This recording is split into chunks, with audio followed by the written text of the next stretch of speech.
Good evening, everyone, and welcome to episode 3, I think it is now, of Baltic Star After Hours, the jazz night of Twitch streams, where we sit back, click our fingers in admiration of what's going on, and Ben, with his fisheye lens, looks like he's in a Beastie Boys video. Just leaning in close. I need to get a fisheye lens. There we go. Looks like you had rock or something. You could drop some Pope beats, man.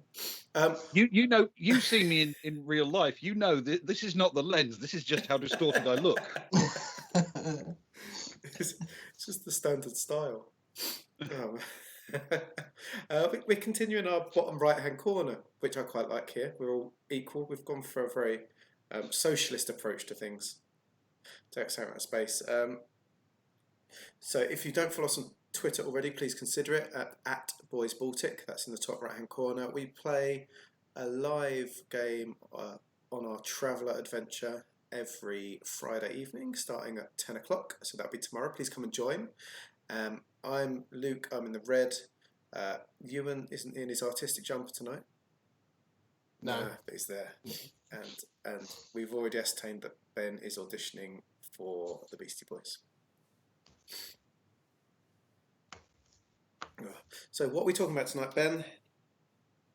Well, I think, though technically this is a rather free-form sort of thing, and we can talk about whatever pops into our heads, we did sort of tease last time that we were going to talk about characters, as in player characters, or more specifically, something that I don't really have to think about at all, and I can put all the workload on you guys.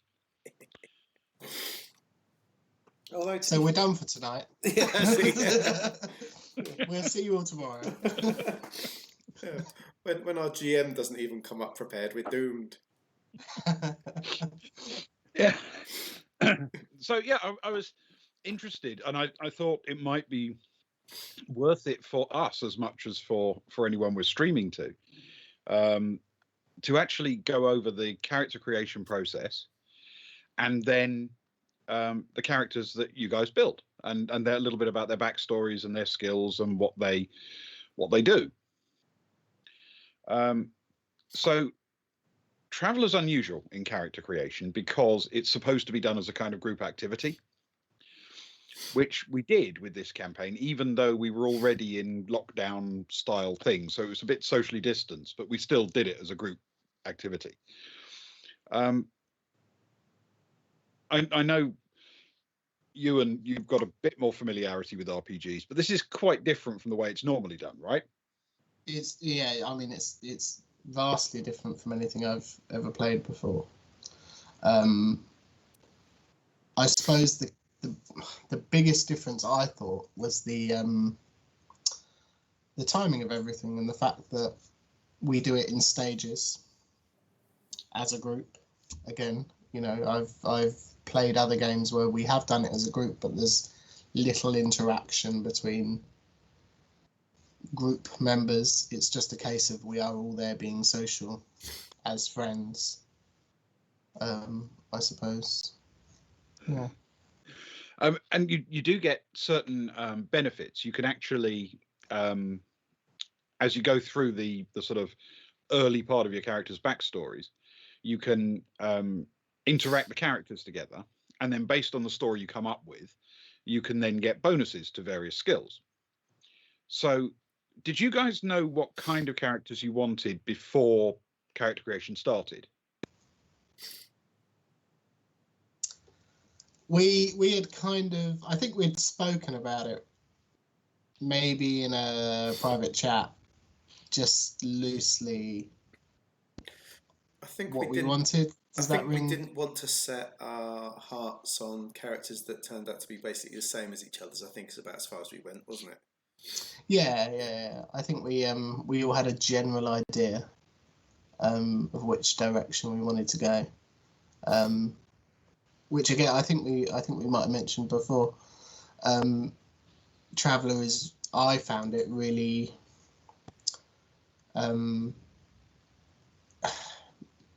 not liberating, but you can pick a direction And you could go down that direction twice with character creation, and the way that the dice rolls work, you can end up with two completely different characters, but they both generally have a theme that sort of ties them together, if that makes sense. Actually, it does. It's something I hadn't really thought about in those terms, but you're right, because character creation isn't just assigning stats or making choices, because there are roles that say, you had an accident, or you achieved a success, or you got drummed out of the service, or whatever it happens to be. It can quite dramatically affect the way in which you develop your character's skills and backstory. Yeah. Okay. So that, certainly for me, it is quite different to the way classic Traveller was done. It's a much improved system over that, and it also is of the RPGs I've played. It's quite a different experience. It's much more interactive between the players, and I suppose that's got one upside and one downside. The downside is you don't get to sort of meet in a tavern and get to know each other as strangers entirely. But the upside is you've already got half of your backstory built. And I suppose you've got an excuse to all be in the tavern at the same time, rather than it being pure luck. I really liked the way that. So you start out 18, right? You start at 18 years old. So your character's 18, knows nothing. You've got your basic stats, which you've rolled. Your 6 basic stats. But that's it. And then you choose from this big old list of potential jobs that you're interested in. And I think the main ones that most people seem to go for is you either start, because you can start by getting educated. So I know Cara went to college for 4 years. I think pretty much everyone else went to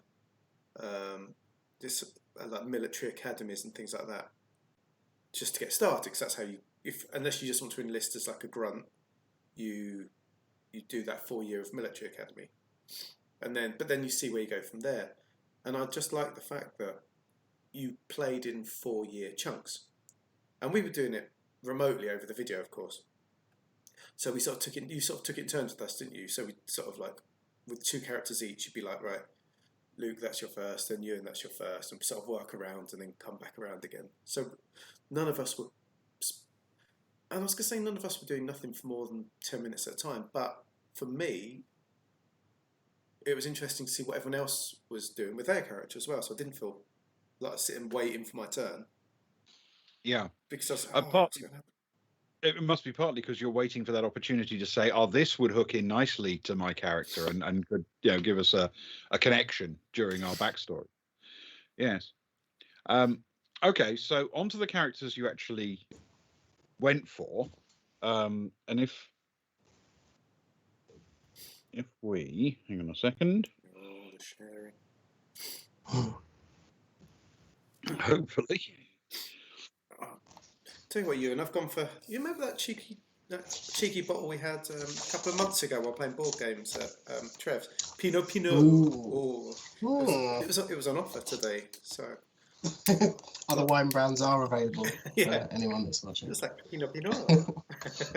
Yeah. That's a fruity, cheeky little number. Yes, certainly a higher class than that classic bottle that Ewan came up with, which was remarkable. The red wine, the bottle of red wine. Literally, according to the label, red wine. The plastic bottle of red wine. Functional.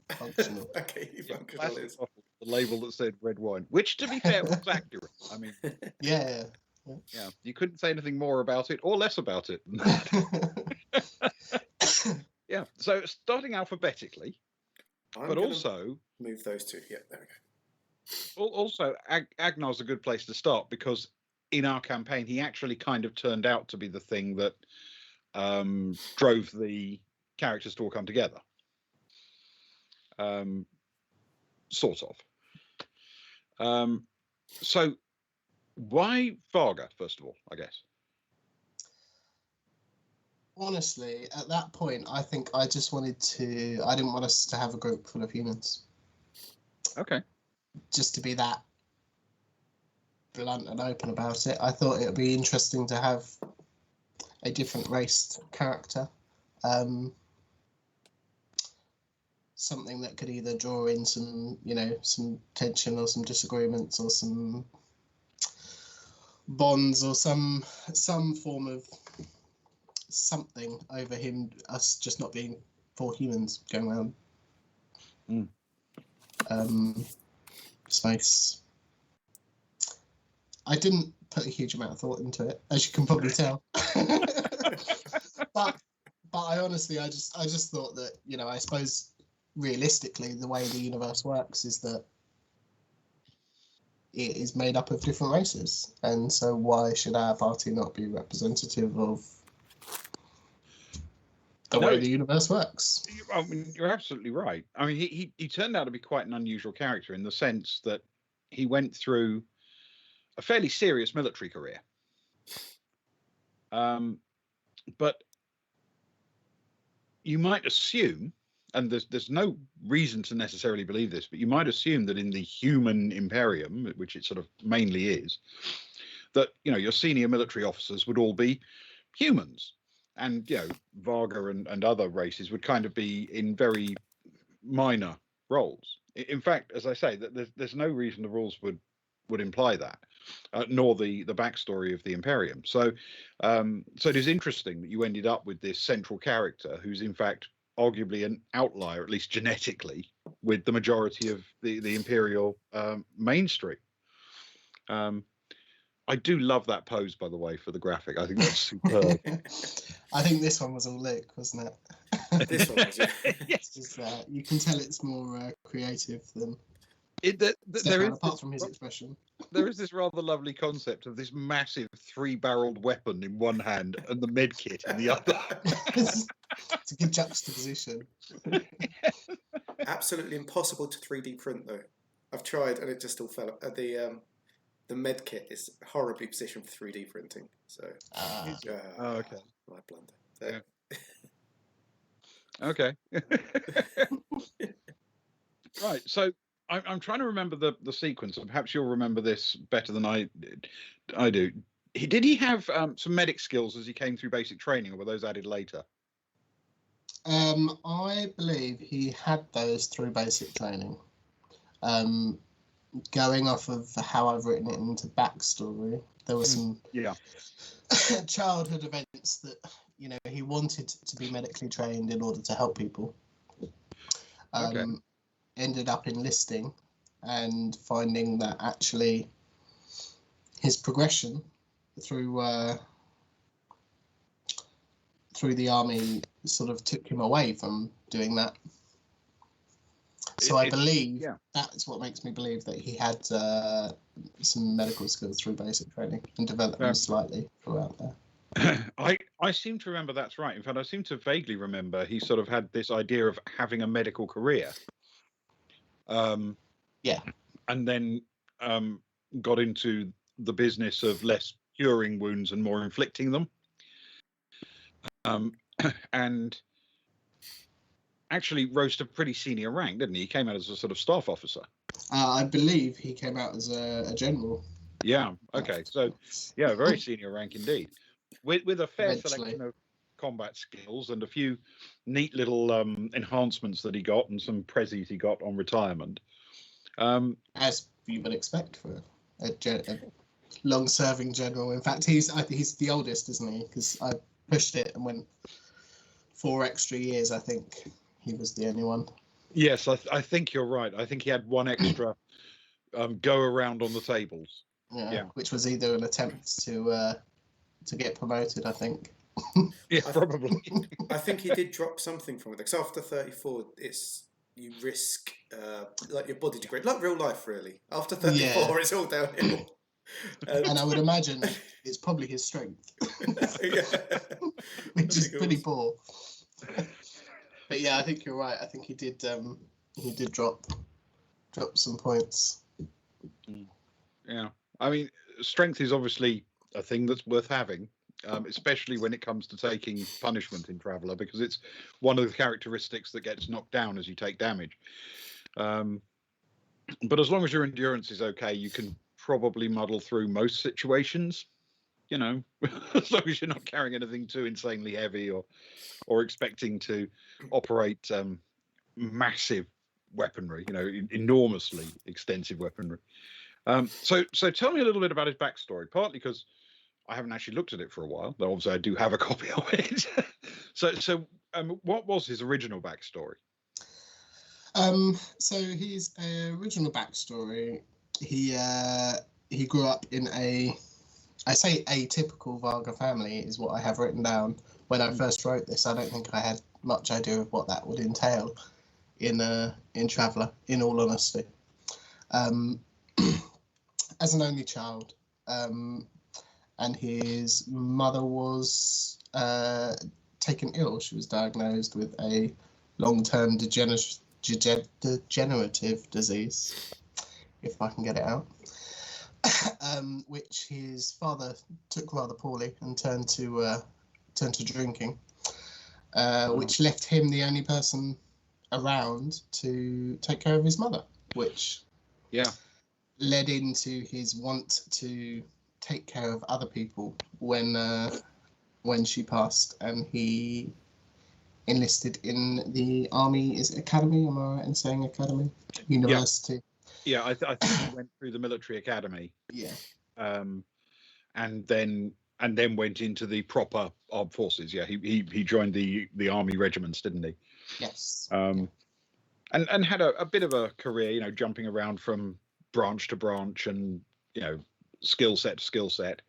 But then, you know, he did go through a lot of years of service, and as you say, came out as a general, which is not trivial. You know. Yeah. Even in the Third Imperium, not everybody gets to be a general.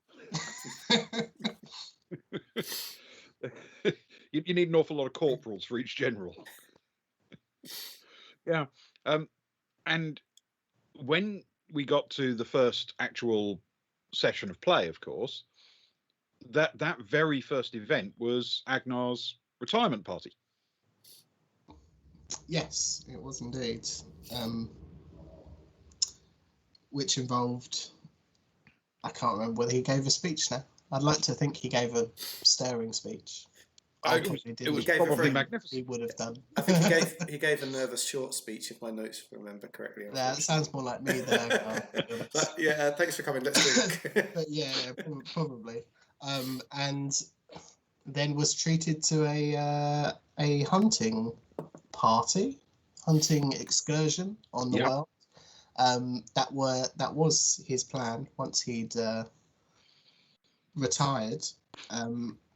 Was to enjoy a bit of time hunting. Perhaps not anything quite as big as we ended up encountering in the form of Moamps.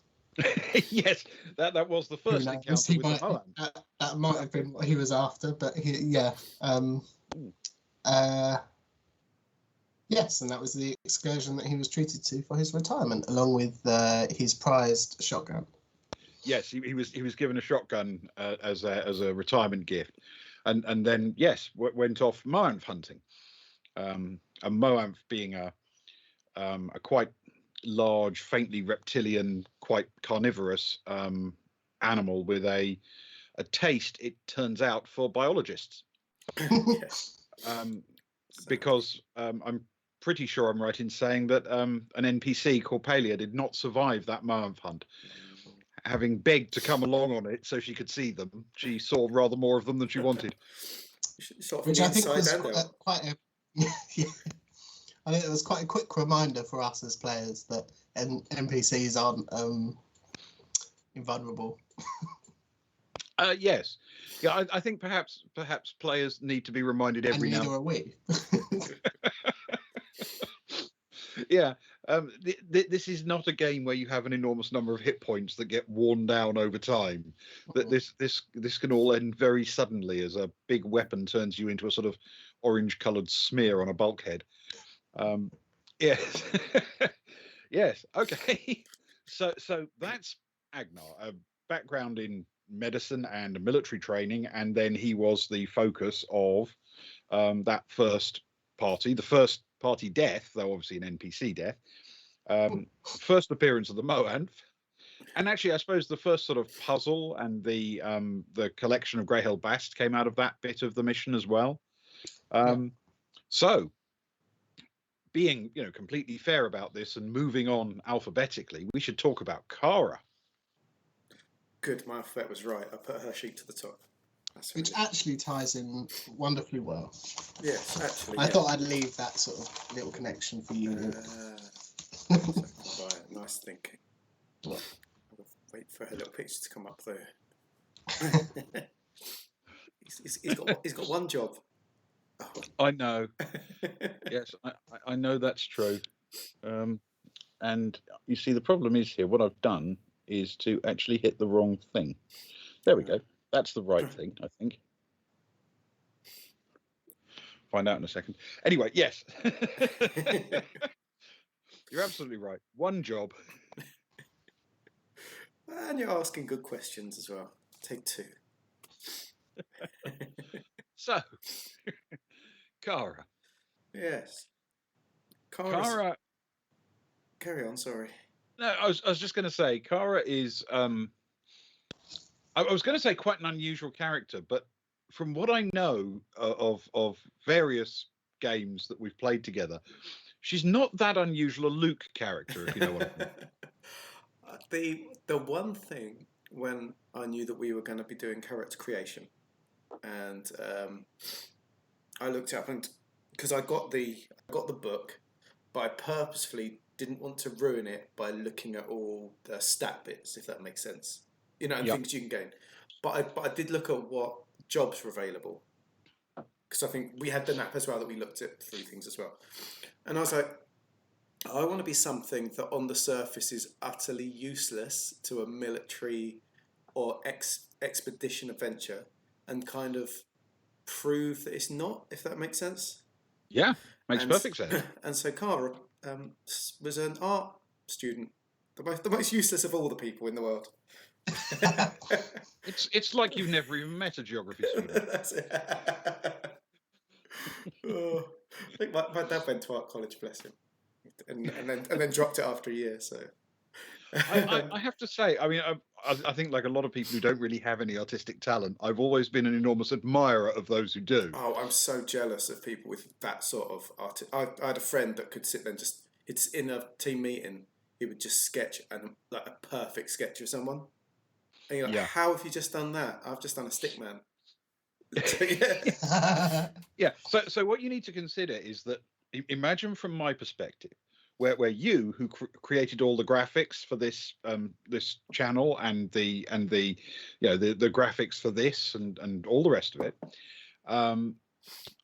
consider that you are completely abysmal at art, and I look at what you do and think, well, that's so far beyond me, it might as well be Monet. So imagine my version of how bad art can be. I guess as a true artist, I do just borrow. I do just take other people's things and put them together. So I guess, so I knew I wanted to be an artist, and you were saying a minute ago that strength and endurance are very important skills for staying alive. Well, the total of her strength and endurance is 10 added together. Yeah. So she is fragile. But I wanted her to be smart, educated, with some social standing, and run with that. Like, I'm aware I've got a propensity potentially towards edgelords, and so I'm a bit nervous about that when I come up with someone. And so she's got loving parents, and she was raised okay. Again, she wasn't an only child. She got to go to university. She graduated. Wasn't with honours, but she graduated enough. She spent her 20s working freelance for fashion and design companies, sort of. But then my personal politics, like you say, a Luke character, my personal politics do tend to feed into it somewhat, it must be said. Mm-hmm. And the bit that Ewan left out was where the two of them linked together, which was kind of, I guess, the turning point in her backstory. So because she's 4 or 8 years younger than Agnar, we had to like work the age backwards and work what like rank he was at the time when she went in. Yes, I remember It's we like, had to actually tap through and go, okay, hang on a that's second, it. this is actually happening 2 rounds of the table ago. Yeah, exactly. You're for it. It's so he was a colonel back then, Mm. and so there was war in the sector, so she got hired. She was worried about selling out, but she got hired by a news agency, and it turned out that she ended up becoming basically a propagandist for the military. But that's where she met Agnar, who and they became friends. He was very kind to her, very supportive of her, very friendly to her, got her behind the scenes and things like that, and they got on very well. But this meant she saw all the war crimes and the horrors that were happening, and she was embittered, realising she'd become like a tool. And so the main turning point in her thing was that pulling a favour. And one thing I like about character creation as well is that depending on your roles, you get like allies and things, which then you've got the freedom to build into the story later on. Yep. So she got like 2. She got a friend and an ally. So her friend at the time, a guy called Pavel, who was like a hacker. They hacked the like the display screens on across the subsector, I guess, advertising screens, and that's mostly down to Pavel, to be honest. But showed some of the atrocities that were going on. Yep. And that lasted for like a couple of minutes before they lost control of it again. But then, of course, she had to scarp her. And I'd realised early on that as an artist, she would be lacking gun combat, survival skills, backsuit skills, basically anything that we needed. So as they were sort of going through their military life, I was like, oh man, what am I going to do here? And so she became just what did she become? She just become she jumped on a mining ship and just became like a belter, I think. Yes, I think she effectively became one of the drifter categories and went off and became a belter for a while. And that was my plan. That was it fed into the story in my head, but also meant that she would actually be kind of useful for the team. She can fire laser guns. She can wear a vac suit. You know, she learned how to drink. She learned how to very important. That, to be honest, most of her drinking skills developed at art college. Yeah, I can understand that.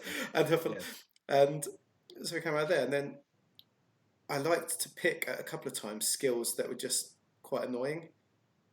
For like, if someone was going, we're building a team, and then your teammate goes, right, I'm going to pick philosophy. People like, why? So that's where, and I'm always trying to use it as well. So I picked a couple of skills like that for her, and that is the story of Kara, a very Luke character, like you say, a little bit square peg in a round hole, probably a bit annoying at times, but a bit quirky at times, and sort of talks and drinks rather than shoots, if that makes sense. Absolutely. Now, I mean, it's a fair point because she's developed some pretty useful computer skills, but Traveller does have this kind of understanding, which is if you can think of a way of explaining to the referee how the skill could be used, then, you know, even if that's not technically the way the rules normally interpret it, you can say to the referee, you know, well, actually, I think we could do this with a philosophy conversation. which I did manage to use it once when we were on the space station, the big space station, and we had run-ins with that guy, that dodgy guy. And he'd hired Sammy. He'd hired Sammy to check some rocks, and I think when Sammy came back to check that she hadn't been like her head hadn't been messed around because he was psionic, wasn't he? So Kara used arguably. Kara used good referee in there. Well done. I tried. I think that's the one time you let Kara use her philosophy to philosophize with her to check that her mind was still there. So and I mean, obviously there may well come plenty of other opportunities, but that was one that did sit well with me.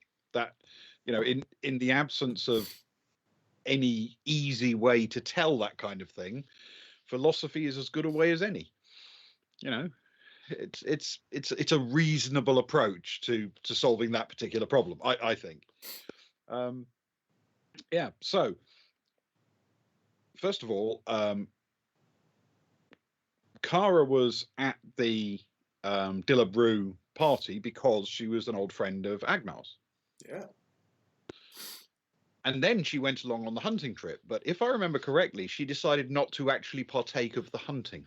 Yes, which very much upset Trev, who was playing with us at the time, Yeah. where we were being attacked by mounts. But I decided that she was going to wake up with a horrible hangover and moan about that for the first day. And then her morals meant that she was anti-hunting. And therefore, even when they were bearing down on us, she just like went back into the ATV to prepare drinks and sat on the roof with Agnar as he was firing off his shotgun. I think. She just refused. Yes. But I'm a big fan of you've got to play to character, even if it puts you at a disadvantage. I think there's something to be said. You've got to be true to yourself, I think. You do have to be. Also, I do remember thinking at the time there was something bizarre about you know the sort of the old joke. I've no idea where it originally came from, but when somebody says, "Oh, nobody can achieve this," and you say, "Oh, hold my beer," yeah. it amazed me that Agnar was actually shooting Moabs from the roof of an all-terrain vehicle, and there was literally someone standing next to him holding his beer.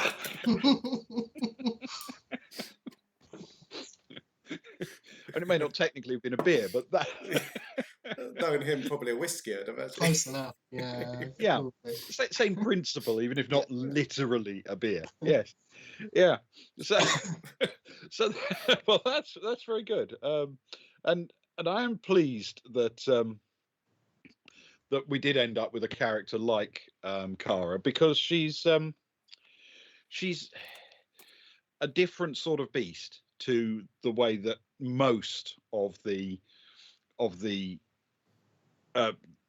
characters you'd actually encounter played. Not just that most people would play, but you wouldn't encounter many characters like that aren't NPCs for the most part. No. So it's quite fun to have that kind of character in there. Which leads us on slightly out of order, but there is slightly method to my madness, to Stefan. The reason I'm doing this mostly is because to give Luke a break, because it is slightly out of order here, because Stefan actually wasn't introduced to the party until several episodes into our game. Mm. But Ewan, tell me a little bit about Stefan. Oh, Stefan. Where to begin with Stefan? I was having played other RPGs and generally drawn towards that roguish, rangerish archetype, all the tropes that you could possibly imagine. I was adamant that I was not going to create a character like this for Traveller. I was going to break my comfort zone and do something completely different. Okay. So Stefan, being from a fine naval family of commissioned officers, at 18 decided to apply for the Naval Academy.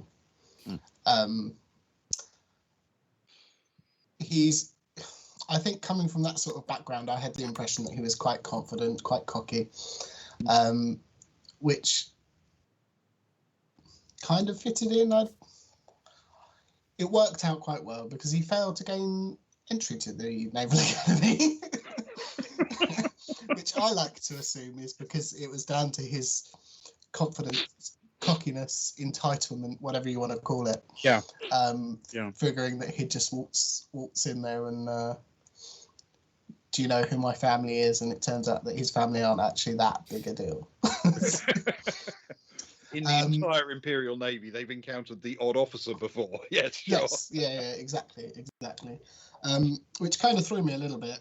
And he then ended up falling in with some unsavory types. And basically, I forget what the actual description is in the Traveller book, but it amounts to rogue, I think.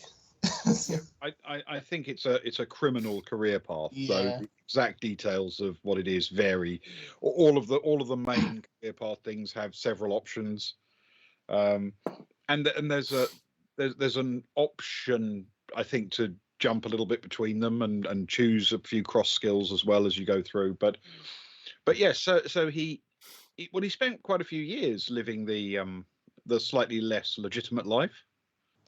He did indeed. In fact, all but the last 4 years of his creation, I suppose. Okay. Yeah. So he banded around doing that for quite a while. I was quite keen again not to go too much into that sort of. It's difficult, I suppose, when you talk about sci-fi rogues. You're talking about something completely different to a fantasy or any other type of genre rogue, I think. Yeah. You're going Han Solo. You're going Han Solo in a sci-fi exactly. rogue. So he may have ended up falling into that anyway. I kind of think of him as a like a Peter Quill, Star-Lord type, especially with the less of a ruling family background, if people have read the comic books, and more of a naval, some form of authority at one point in the Navy background. I mean, on occasions, he has pretended to the status of gentleman. And he's been, for the most part, pretty non-violent to anyone who wasn't gardening. He only kills gardeners. That's it. He only seems to kill gardeners, but he kills them with such instant menace. It's remarkable. Yeah. Well, funnily enough, he took exception to somebody with a criminal background took exception to somebody lying to him. I think when he was trying to help them out and they lied to him. Out the airlock he went. He may have flipped after a few glasses of wine. Yes. So Stefan in his past had a few highlights in his criminal career, including the stealing of a very expensive prototype sort of racing starship. He had he had some good fortune, I suppose is the way of putting it. I had some good fortune, and as such, so did he. Yeah. But I think when he initially dropped out of the Naval Academy, or didn't get admitted to the Naval Academy, he hung around on the world nearby, got in with some criminals, and was involved in a deal where they would be stealing some of the supplies that went to the Naval Academy for training, and then flogging those on to somebody.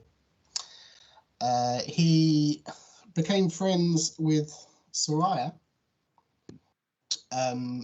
at the time, and I think confided in her about an idea to perhaps, instead of stealing a little bit off the top and passing it on to a criminal underbelly who would pay him a pittance, he was just going to take the whole thing and abscond with the whole shipment.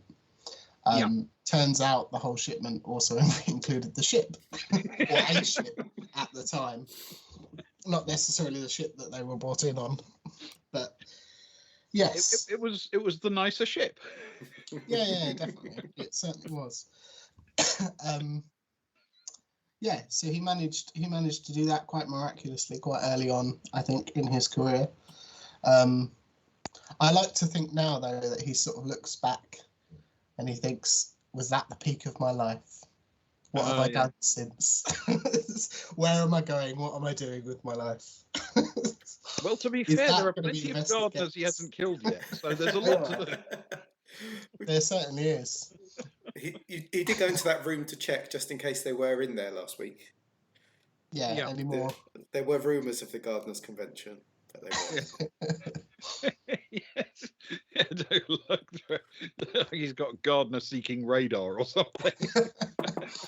the SOS, the survivors of Stefan. Yes. Yeah. So obviously he's well equipped with what you might call the slightly darker skill sets. Not necessarily violence as such, but it is very much a streetwise and stealth and deception and sleight of hand kind of life for him, isn't it? Yeah, it is indeed. Which I assume he gained naturally through his choice of his life path after failing to get into practice makes perfect university. Frankly. Yeah, and spent a lot of time doing that. Yeah. Yes, and he is of all of the characters, he's the one who has so thoroughly embraced implants and biomedical technology. I know Agnar got a sort of hardened skin as part of his military retirement package, but it's Stefan who's enthusiastically gone looking for technical enhancements to improve his capabilities in multiple different ways. Yeah, is that something inherent, or is it just about being sneaky again? I think that is more.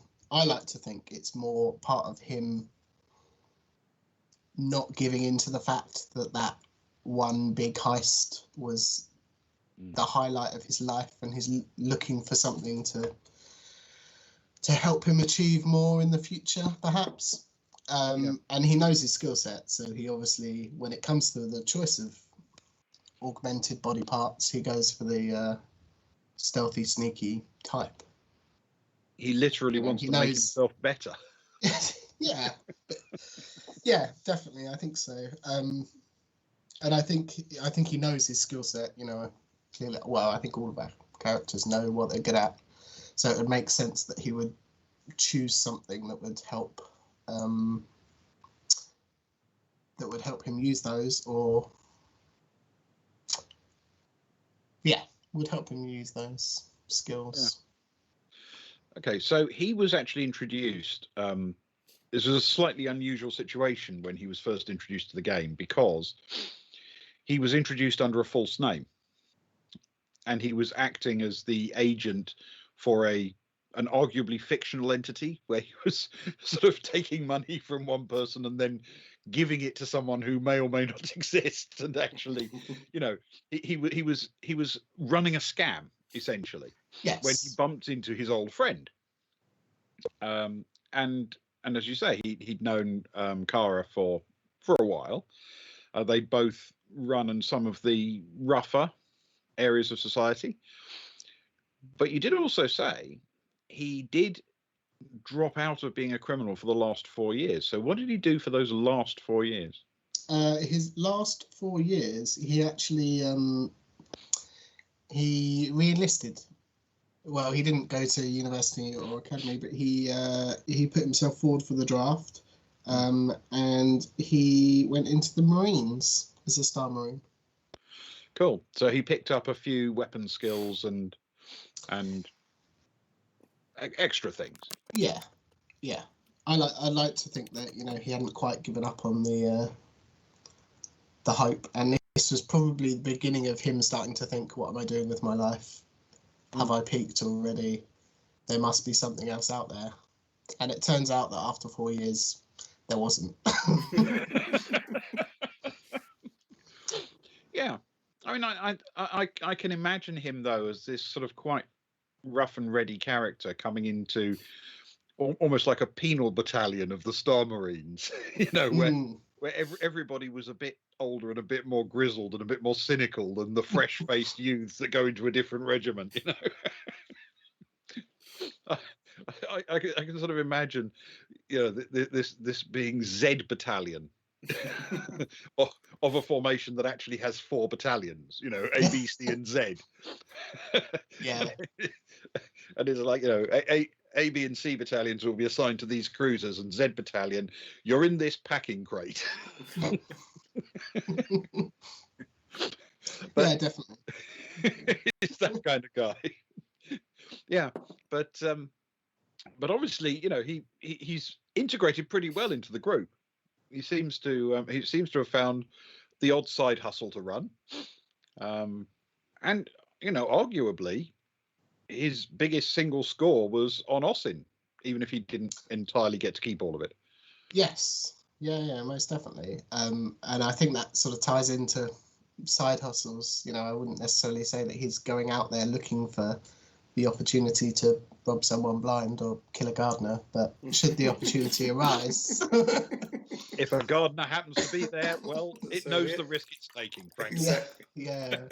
And every now and then one of your party members will have some poor helpless person on the floor while the thug tries to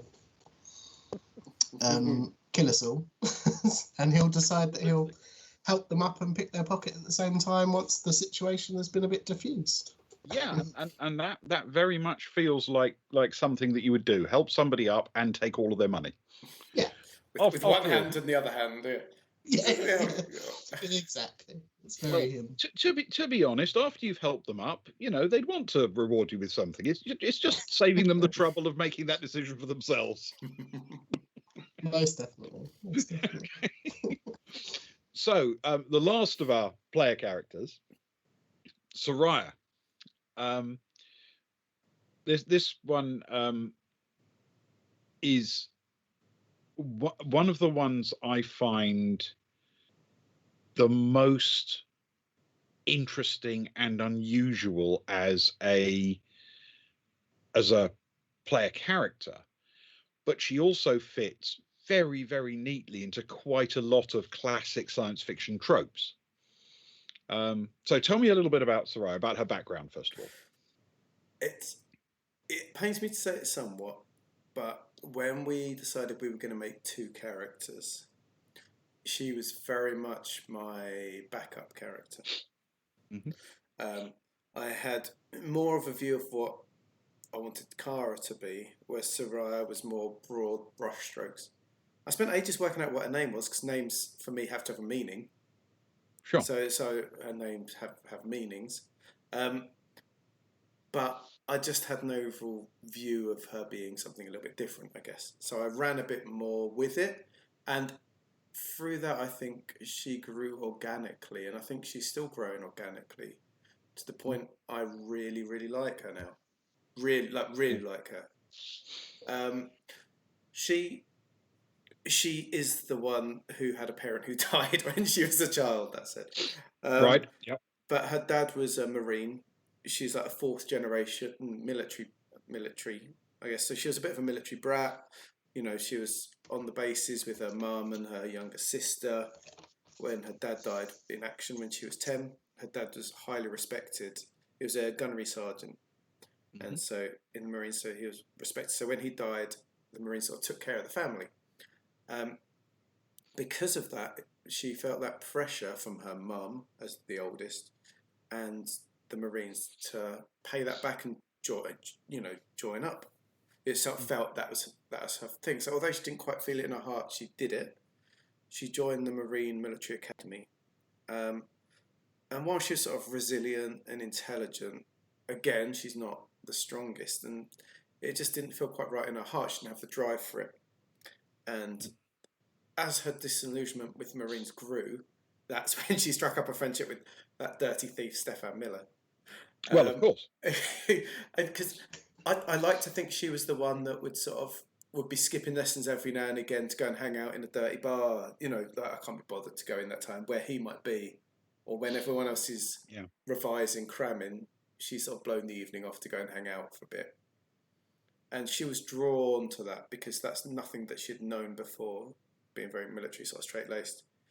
And we talked about it last week, actually, off camera, about maybe there was, for want of a better word, some sort of using of her in some way or sort of drawing her in some way. But I think that she'd sort of allow herself to be that sort of side of this is a little bit dangerous, this is a little bit different. And sort of using a bit of her knowledge and things, working with him for what he wanted, I guess.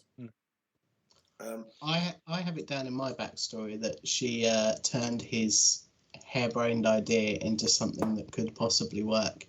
Yeah, she had. She had the knowledge. A no shot into a long shot. Yeah, I guess because she'd know how the shipments are working and how the base works, I guess, and she had some knowledge of so together it worked very well. Because when that happened, their stories separated at that point.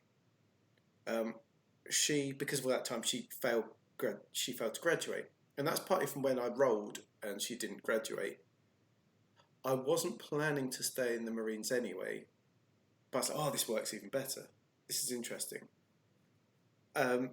So instead, what she did was she joined the scouting group, And I must admit, there was something about the scouting that appealed to me. When we first played the original Traveller, and the character I took was a scout, and the scout had the jack of all trades, Yes. which just makes you slightly less rubbish at everything. Yep. Which there was something about that I really liked. Sort of the old hopeless space romantic in me, I guess. Sort of being able to, I can't fix the engine, but I can gaffer tape it together and get us to the surface kind of thing. I really love that sort of idea. Yes, I agree. I think it's an incredibly powerful skill because it allows your character to deal with genuinely unusual and unexpected situations. And for people who don't know, who haven't come across Traveller before, in Traveller, the Scout Service isn't technically part of the military. It's actually not a branch of the military. It's a completely separate entity involved in exploration and the like. I think when it first appeared, it was the Traveller Universe's version of the Federation in Star Trek. So though they're obviously armed, they're not actually a military organization. They're about exploring and scientific discovery and that kind of thing. So yes, sorry, go on. So she joined the Scouts. She joined the Scouts, and so to be honest, that was pretty much the rest of her story. So she went 22, 26, 30, 34. So she went 12 years in the Scouts, and there was a lot of danger. So she made some enemies along the way.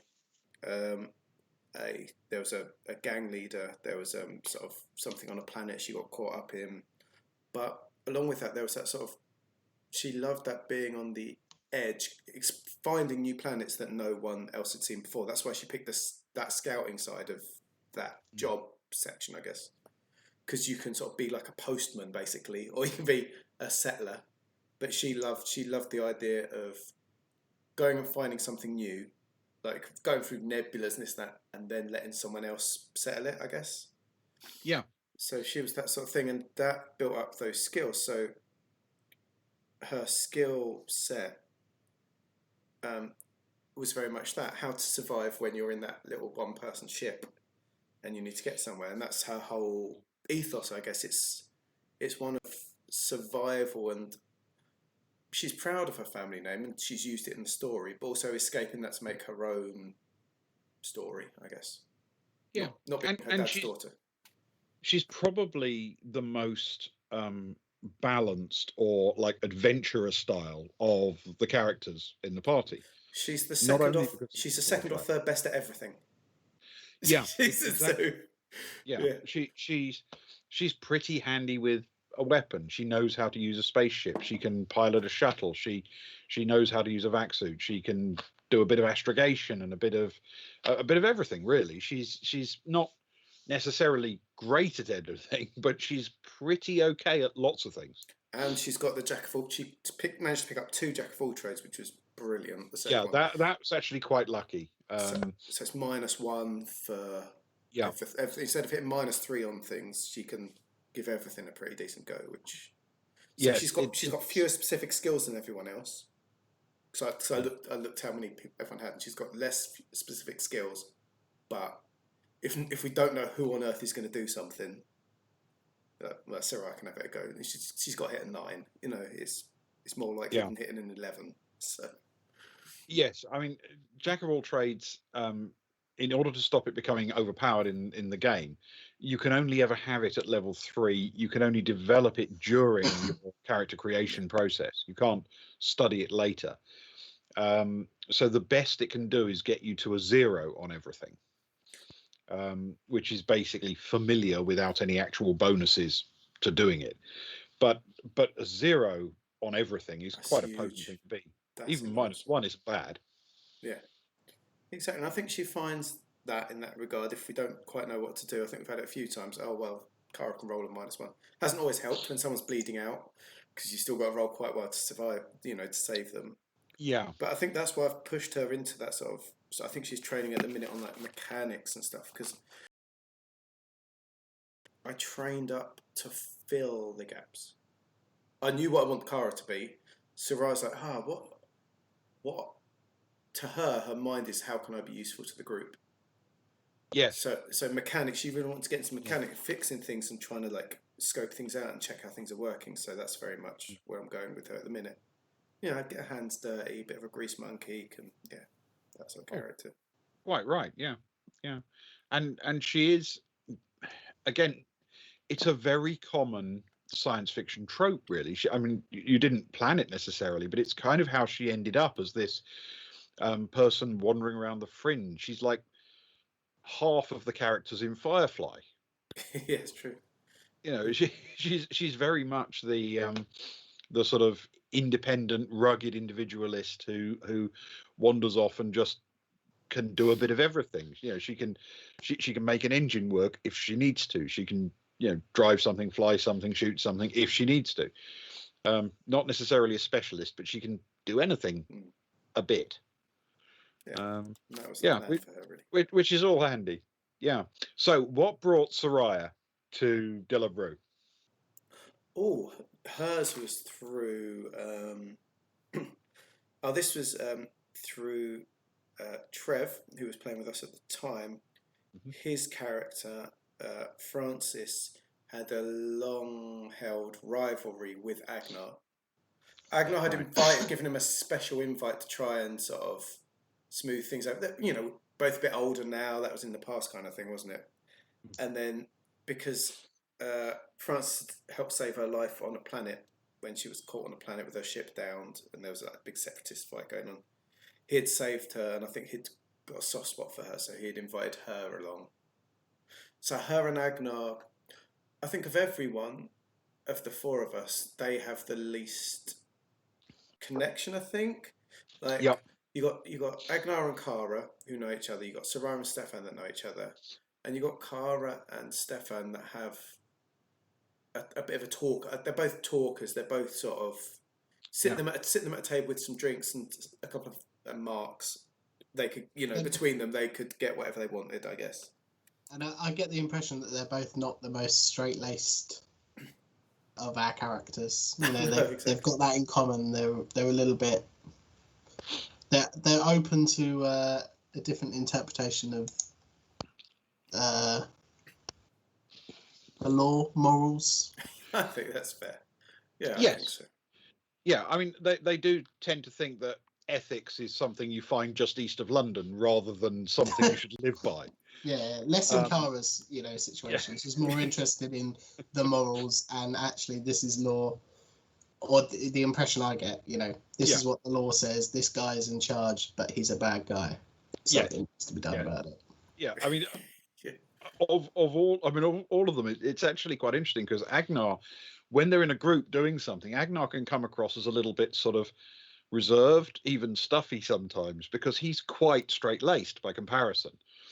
And the others were all a little bit younger, a little bit more morally flexible, morally ambiguous. I mean, to be fair, I don't think for the most part they are literally collecting the ears of the gardeners they shoot, but they are nonetheless a little bit more morally ambiguous. That said, who was the person that assassinated a certain governor on Osid? Who was the one that handed them the poison drink? There is that, yes. That straight-laced by the book guy. Yeah, it's true. Yes, yes. I think that was sort of situational. He wasn't supposed to be that person. Yeah, somehow. He got I think it was probably my wires getting crossed. Them ending up in places they weren't meant to be. Yeah. Well, that's the way it goes. That stuff happens, yeah. Yes, definitely. Well, yes. Now, believe it or not, we have actually come pretty much to the end of our allotted time. So it's perhaps time to talk about what we do next week. And I don't know about you, but I'm pretty confident that tomorrow we will see the back of Osin. So perhaps next week what we should do is a sort of roundup. What happened to the Osin? He doesn't know what we've got planned yet. That's it, yeah. We're staying there for another fortnight. Okay. Well, then in that case, we'll do something different on Thursday. I think that would be a very good idea. We could have a little chat about the world. Yeah. Good. It's been a big part of our lives. I've loved Osin. It's time to move on, it feels. But it'd be nice to talk about all our adventures there, because I think it's been a bit of a group building experience, I think. So Yeah. Yeah. And it's been by far the most complex of the worlds you visited, politically, structurally, all sorts of things. It's been a relatively ambitious place compared to the previous superficial worlds you haven't delved into quite so deeply. No, indeed. That'd be good. That'd be good to I talk think about. each thing we've done, each task or job, if you want, on the planet has had, certainly from a player's perspective, has had some layers to it. You know, where we went, it could have gone either way, or this could be happening because of this, or there was a lot that I thought was happening and then wasn't happening. Something else completely different was happening. And I think we did a reasonable amount of planning for things that never came to fruition or turned out to be true. Which is good. You know, it keeps us on our toes and it keeps things exciting. Yes, it also, because of its complexity, it has been by far the most freeform from my perspective. I haven't necessarily known which way you'd jump or what you'd do next or what decision you'd make. Whereas in the previous worlds, for the most part, I kind of knew where it was going. A little bit of wibbling about off the edges, but Osin was a mad dash to hold on to wherever you were dragging me. So none of us knew what we were doing. None of us had any idea what we were doing. So, so yes, if assuming we do make it off Osin tomorrow, let's do that. If not, we'll do something else next Thursday. Sounds good to me. Perfect. Nice. Okay. So I'll see you tomorrow evening for some more fighting on Osin. No, some taking off and going into space. Yes. Osin and the Planet Killer. We've only just begun. We need to get rid of Strife next. I go for full anarchy. Can we activate the time machine and travel 3 days back in the past and redo all the missions that we were doing without stumbling into our past selves? Shh, we weren't meant to tell the viewers about the time machine. That was a big reveal. Oh, sorry. Right. Thanks everyone. Take care. Tomorrow night, 10:30. Good night.